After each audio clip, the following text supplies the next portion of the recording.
ভেঙে দেওয়া হলো বিকল্পধারায় কমিটির সুর পাল্টালেন মাহি চৌধুরী।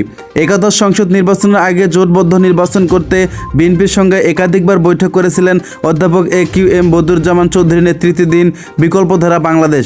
2018 সালের নির্বাচনের আগে ডক্টর কামাল হোসেনের নেতৃত্বে বিএনপিকে নিয়ে গঠিত জাতীয় ঐক্যফ্রন্টের যোগ দেওয়ার কথা ছিল বিকল্পধারার। ওই সময় আলোচনার একটা পর্যায়ে এসে জামাতের সঙ্গে ছাড়তে হবে এবং নির্বাচনে জাতীয় ঐক্যফ্রন্টকে 150 আসন ছাড় দিতে হবে। বিএনপিকে এমন শর্ত দেন বিকল্পধারার সিনিয়র যুগ্ম মহাসচিব মাহি চৌধুরী। সে সময় বিএনপি এই শর্তগুলো মেনে নিতে পারেনি, যার ফলে বিকল্পধারাকে বাদ দিয়ে ডক্টর কামালের নেতৃত্বে জাতীয় ঐক্যফ্রন্ট গঠন করা হয়। ওই সময় সংবাদ মাধ্যমগুলোকে মাহি চৌধুরী বলেছেন, স্বাধীনতা বিরোধী জামাত ও বিএনপির সঙ্গে ঐক্য করবে না, বিএনপির সাথে নো অ্যান্ড নেভার। সংবাদ মাধ্যমগুলোতে আরও বলা হয়, মাহি চৌধুরী বিএনপির কাছে এককভাবে 150 আসন ছাড় চাওয়ার বিকল্পধারাকে বাদ দিয়ে ডক্টর কামাল হোসেনের নেতৃত্বে জাতীয় ঐক্যফ্রন্ট গঠন করা হয়েছে। এসব শর্তের কারণে জাতীয় ঐক্যফ্রন্টকে যুক্ত হতে পারেনি BM চৌধুরী।